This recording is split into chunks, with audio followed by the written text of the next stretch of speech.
Welcome to the Animal Wellness Podcast, all about improving the lives of animals with better policies and practices in government and business. Brought to you by Animal Wellness Action, where we believe helping animals helps us all. Here's your host, Joseph Grove. Last May, Marielle Williamson was an anonymous teenager doing anonymous teenager things.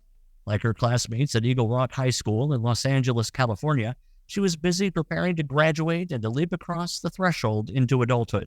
The last thing on her mind was becoming the subject of countless news stories and being thrust into a debate about nutrition, animal welfare, and the First Amendment.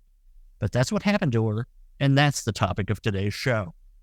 We are interested in Marielle's journey because it intersects with our efforts to have Congress pass the ADD SOY Act. The bill would require the USDA to reimburse schools when they provide soy milk as an alternative to dairy milk in the breakfast and lunch lines. Right now, not only does it require notes and special permission even to receive soy milk instead of dairy, schools aren't paid back for the cost of it the way they are when they serve cow's milk. That's why, whether a kid wants it or not, even if dairy makes the kid sick, that kid's going to get 2 cartons of milk with each school-provided meal. Oftentimes, maybe even most times, those cartons end up straight in the garbage, unopened, because their would-be consumers either don't like milk or have a physical aversion to it, usually in the form of lactose intolerance. Not only is the practice harmful to children who don't know they are lactose intolerant and drink the dairy anyway, or who drink it despite the many health concerns surrounding dairy, it represents a remarkable waste of taxpayer dollars.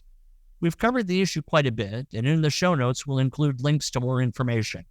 But Marielle fascinates us because of her willingness to speak out on the issue, and I wanted us to get to know her and hear firsthand about her remarkable experience. Marielle, welcome to the show. Thank you so much for having me. No, absolutely. And you are in China right now, right? Why are you in China? So I'm with Duke University's branch in China. It's a collaboration between them, Duke University, and Wuhan University. And I am studying international relations and public policy. All right. And I assume that's somewhere on your horizon as a career plan, correct? Yes, I would love to work on global international environmental policy in the direction of a more plant-based food system. All right. Excellent. And that, of course, gets to the passion that caused you so much trouble in Los Angeles. Do people make comparisons between you and Greta Thunberg? I've seen a few comments. Well, I certainly see a parallel, right?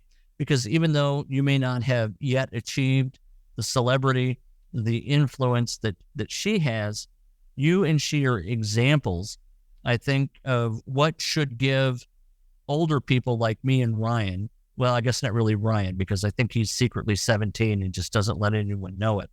But I think it's a great example of how there are people coming along who care about the issues, pay attention to them, and act on them. So on that front, certainly you're one of my heroes, right? The easy thing to do is to say nothing, to do nothing. But as someone once said, and I think it was Martin Luther King Jr., all that needs to happen for evil to triumph is for good men and women to do nothing. So thank you for doing something. And let's get into that. So I guess it was last May, because it would have been pre-graduation. You were a senior at your high school, right? There was an event and you wanted to promote the consumption of soy as an alternative to dairy. Tell us what happened. Yeah, I was wanting to promote non-dairy milk in general and discuss the issues associated with dairy, the stronghold the dairy industry has over national schools participating in the National School Lunch Program. And in requesting to hold that day of action where I would criticize dairy, I was told I could not unless I also promoted the very posters that I was trying to criticize, posters that were industry funded, promoting milk, stating all of their nutritional qualities. But really, this is misinformation. And it's not something I was willing to do. So I partnered with the physicians committee and they filed a lawsuit on my behalf. Nice. So it'd be kind of like, you're out on the street corner getting people to love the Lord, but the state comes in and say, hey, you got to say a few words good about the devil while you're at it. Yeah, I guess it would be pretty similar. The only difference is I was on school premises, but still, this USDA law that prevented me from holding this campaign is biased and a result of USDA partnerships with the dairy industry. Yeah, all right, very good. Was this a special day of activism? What was the context of your promotion of soy? The context was a partnership with the Physicians Committee for California students. So I have a friend who actually got permission from her school to do this day of action. And she had a raffle and she gave out stickers and cookbooks and just encouraged students to look into dairy alternatives and learn about the dairy industry and why it is harmful. Mm-hmm. So your friend was doing this and then you were supporting your friend. You had the material about soy. Did I get the facts right? We're in separate California schools. Her school gave her permission, mine did not. Okay, because your school, again, was focused on making sure that the good old cow's milk was promoted too. When they first told you this, did they tell this to you individually? Did they bring you into the office, sit you down and say, hey, Marielle, you got to do this dairy promotion too? How did you learn of their decision to make that requirement of you? No, it was a back and forth exchange over email with my principal. My principal's a really nice guy. He cares about student voice. He values student voice. But at the same time, he's limited by federal laws. And so the issue wasn't him, it was this federal law. And I guess he's in between because he really was trying to do his best with the situation. It was also a conversation with his food service director, I believe. Okay. So the food service director, is that a school position or a district position? I guess I'm trying to kind of understand how far up the bureaucracy did the principal go before quashing your advocacy? I would say just above his leadership role. This is LAUSD, which is the second largest district in the nation. So if I'm correct, we have different food service or cafeteria operation managers per sector of Los Angeles schools. Okay, so he gives you the bad news by email, right? And this cannot have sat well with you. What was your next step? Well, I was graduating a month later, and I kind of was like, okay, this is an opportunity to raise awareness on a much deeper issue. And the Physicians Committee was incredible. They really kind of guided me through the whole process. And it was just an option that was brought up. And I decided that ultimately that was the best thing. A lawsuit was the best way to bring light to the dairy industry. That's a big step. What were your parents or guardians thinking about this? Were they supportive of you, or were they saying, "Hey, tone it down, Marielle"? No, my parents have been supportive of since I transitioned to a plant-based diet and began advocating. Good. So when the Physicians Committee brought up the possibility of a lawsuit, your parents were like, "Yes, go for it." My parents trusted that I was doing what was important to me, and I knew what I was doing, whatever my decision regarding that was. That's pretty extraordinary. So I have to give some props, some kudos to your parents, right? Because not every person raising a child would be so supportive of that. So that's pretty incredible. So good for them. Before we go any further, I want to play an excerpt from a video done by our friends at Switch for Good. Led by Dotsie Bosch, a great partner to us at Animal Wellness Action, the group advocates for the health benefits of eliminating animal products from our diets. She and her team conducted the interviews in which she asks people about the consequences of consuming dairy. Growing up in the 1980s and 1990s, I remember being in the National School Lunch Program and being so excited at school at the prospect of receiving free meals and free milk. All they had there were pizza rolls and cheese puffs and things with dairy and milk in them that I couldn't consume without becoming violently ill.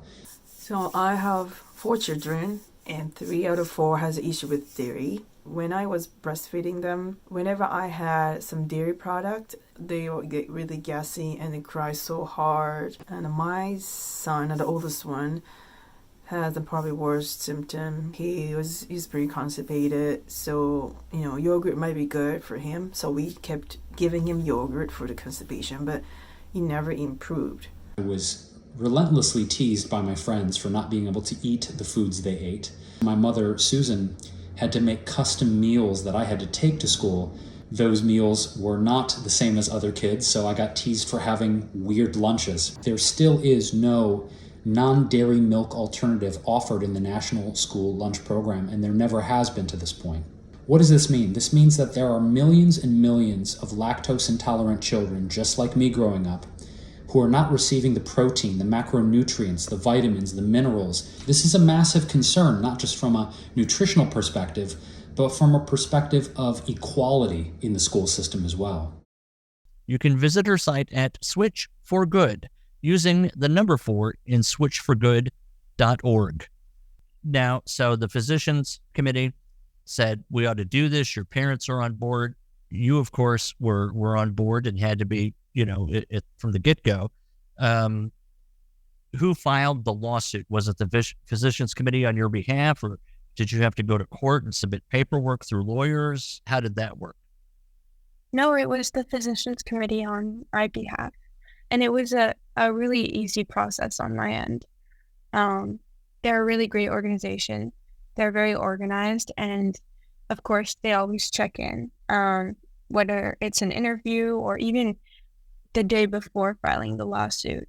It was like, are you sure? If you don't want to, that is totally fine. They've been incredible. Great.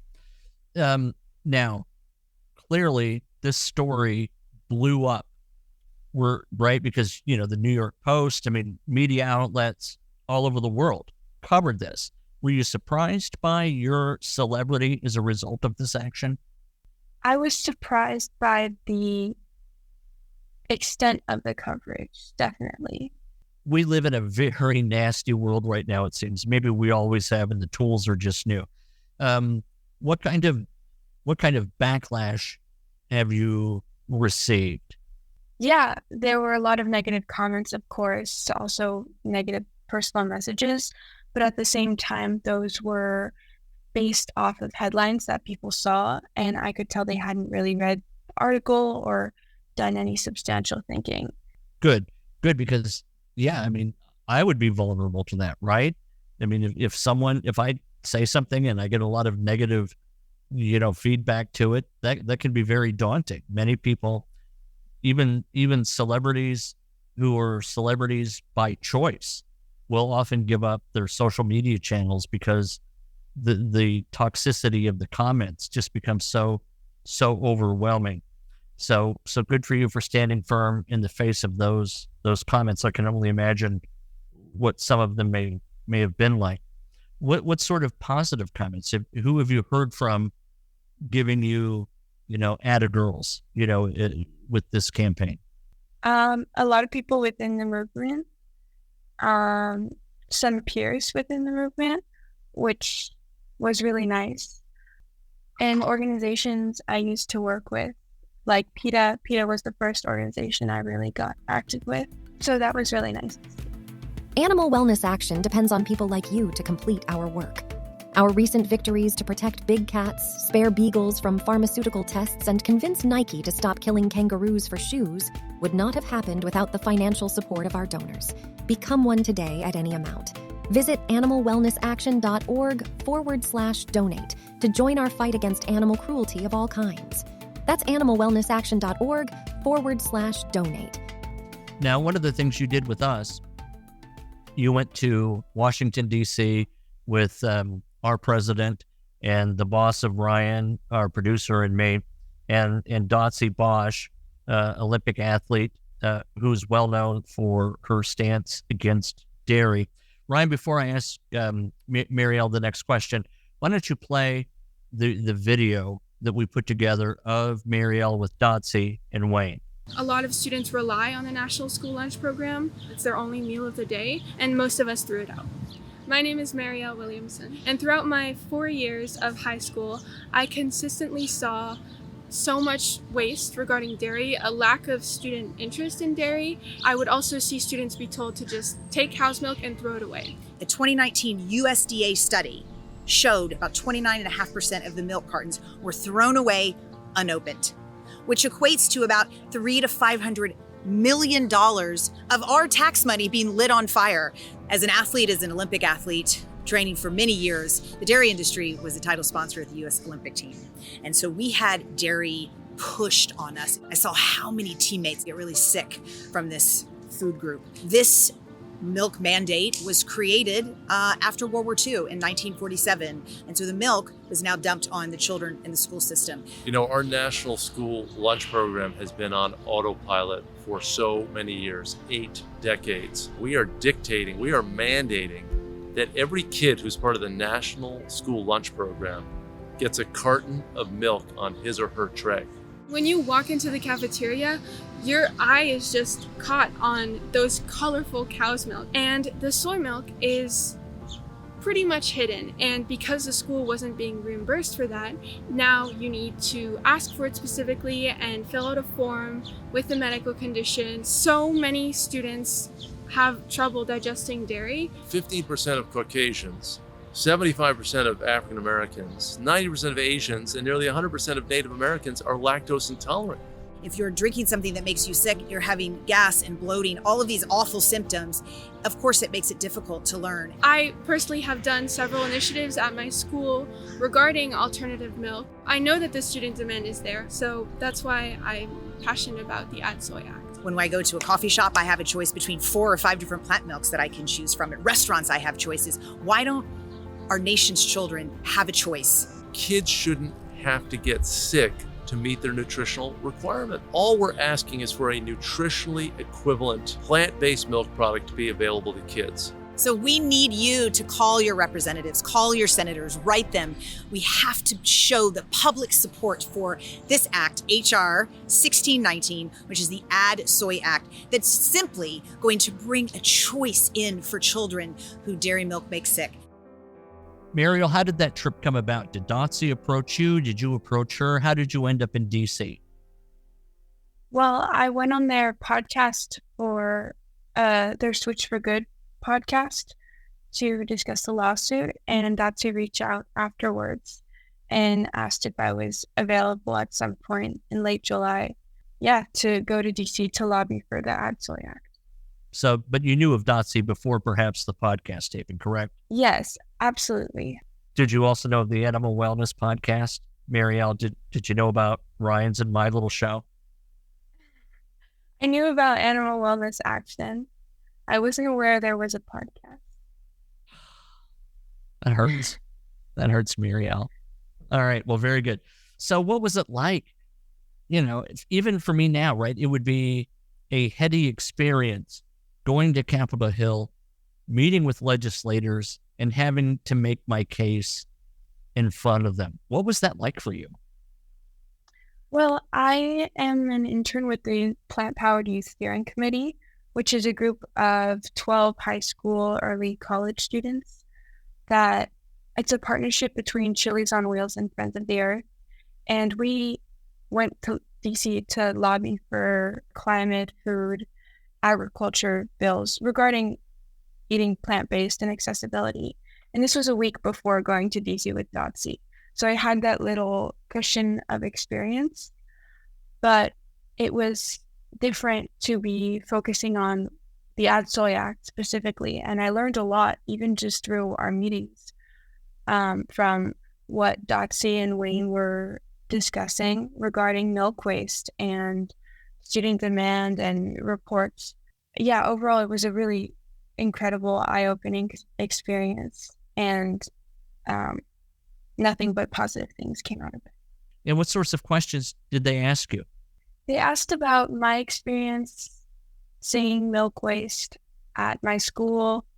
I guess it was important to them to hear students' perspectives on why this was important. That was pretty much the bulk of it. After, it was just really emphasizing that with an alternative option, soy, specifically soy milk, would help thousands and thousands of students, millions of students actually, and would be well received. And unlike the Whole Milk for Healthy Kids Act, if that passes, would actually be successful. Right. The Whole Milk for Healthy Kids Act is, I hesitate to call it parallel legislation, but simultaneous legislation, which offers not a choice for soy milk, but a choice for kids to drink whole milk, right? So that there would be not only what I guess is what normally 2%, is that what 2% milk, is that what they give out at school? So my school has chocolate, strawberry, vanilla, 2%, and 1%, I believe. Okay, gotcha. So this Whole Milk Act would allow for the introduction of whole milk, as the name says. So I guess it's a way to perhaps make milk more attractive. But by golly, if you're not going to drink it if it's chocolate or strawberry, there ain't nothing you can do, because I'll even drink chocolate milk. Don't tell anyone. Okay, so what's the status of the lawsuit now? Where is it in the whole process, and what's the desired outcome of the legal action? So I can't really say anything about where it is now, although hopefully there should be some more info on that in the next month or few months. And regarding the outcome, one of our big goals was to raise awareness, which we did that and continue to do that, but also to do that enough to be able to get enough push to push the USDA to change that federal law, or to, I don't know, reverse it, just take it out of there. It's completely unnecessary. And also, it was right around the time where the Healthy Future Students in Earth Act is a discussion. The ADD SOY Act is really big. So the timing of that, we were hoping, would also increase the attention on those acts. So the ADD SOY Act is not saying let's not have dairy milk in school, right? You're not saying get rid of that. What you're saying is make it easier for children who either don't want it, dairy, or can't drink it, lactose intolerance. Let them have this option for soy milk, which has been adjudged to be nutritionally equivalent to dairy milk in terms of the nutrients it provides. But, of course, a lot of people say, well, why not almond milk? Well, that has, nuts, and we have to be super mindful of nut allergies. They say, hey, USDA, if a school gives, Marielle a carton of soy, pay the school back, right? Because schools are super strapped for cash. They don't, naturally, they're disinclined to not be reimbursed for the dairy milk or for the soy milk, I should say. They need that money because it adds up. You figure, I forget how many millions of children are part of the National School Lunch Program and who get the milk, and where the reimbursement kicks in. They can't pay for what would essentially be an unfunded mandate to give soy milk out. They have to be remunerated for it, right?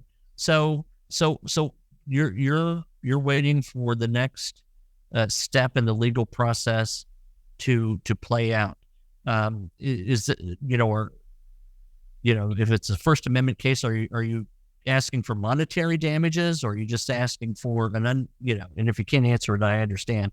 But what's the goal of the lawsuit relative to your having filed it?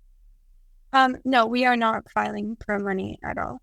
And any money that should come out of this, or that might come out of this in any way, would ideally, we would take steps to implement it back into LAUSD towards plant-based initiatives in some way or another. So the personal involvement for me with filing this lawsuit was awareness and some sort of change that doesn't have laws like this in place that prevent the discussion of the dairy industry and its harmful effects. Very good. Do you perceive that this has opened doors for you in your career path? Certainly it's a great line item on your resume going into your field, right? Yeah, I would definitely say so. Any final thoughts or anything I've not asked about Marielle that you would like our listeners to know? I think you covered pretty much everything. Thank you so much. That's why they pay me the big bucks, Marielle, to cover everything. That's all right. All right. Well, listen, I'm super excited to talk to you. It was interesting to hear about your story when it first came across our computers. And then I was very enthused that you were going to be with Wayne and Dotsy on Capitol Hill. And that's great. So to the extent to which you're part of our universe, I'm certainly grateful you are. And I wish you great success in China, working with your Duke program there. You're in Wuhan, which certainly is a name that is known to many Americans. So I'm sure you get asked about that a lot as well. What's it like in Wuhan? But I just admire you, and I think you're just a great example of what it takes sometimes, that we can't just let oppression, and it is a form of oppression when your speech is controlled and you can't speak out for what you believe in. You can't let that oppression go unchallenged. And if more people stood up to that the way you, the physicians committee, the lawyers, your parents, the way they all have, if people don't do that, it's a much less happy world for sure. Thank you for listening to the Animal Wellness Podcast. Please be sure to subscribe so you don't miss an episode, and follow Animal Wellness Action on Facebook, Twitter, Instagram, and LinkedIn. To stay current with all of our news and information, and to take action to help animals, sign up at animalwellnessaction.org. Until next time, remember that helping animals helps us all.